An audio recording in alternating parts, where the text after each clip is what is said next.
This comic book is outperforming Hollywood, and it's paving the way for independent IP. I'm Hutch, I'm a producer and executive producer, and now I run a community full of independent film creators who are networking and collaborating, bringing amazing projects to market, much like this one. One of the Film Insiders, Joy, has made this amazing comic book series. And in the Film Insider community, we have a Friday call where we jump on and we talk about the challenges, we talk about the things that we're facing. And I had an amazing conversation with Joy because she was a little bit uncertain as to whether her numbers were good or the sales were good. She's pre-selling some limited editions of the first issue, just so you know, you should check that out. But she was unsure about whether those numbers looked good.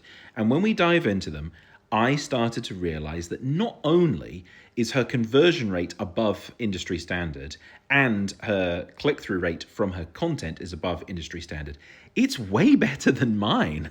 My click-through rate is 0.4% from views to landing people on my website. Hers was 1.2%. My conversion rate is 1.2% once people hit their website. Hers was 3%. But interestingly enough, she was concerned that she wasn't doing a particularly good job because the numbers weren't high, but she's also putting out only one piece of content a day.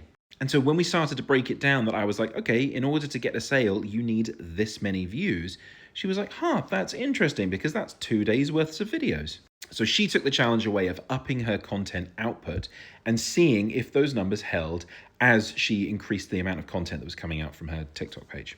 But interestingly, if those numbers do hold and she pays a normal amount of money for, organic views on her content, that looks to be a profitable and ROI positive loop that she could run on that comic.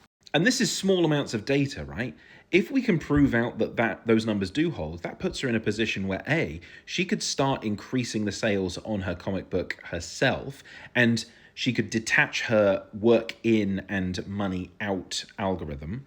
Or she could take those numbers to somebody who is looking at IP and use it as part of a pitch to say, hey, this already works and it looks to be profitable, so this is a good thing to invest in. Anyway, if you're thinking about IP or films or TV like this and you want to join the people who are really thinking smart about this, the Film Insider community is the link in my bio.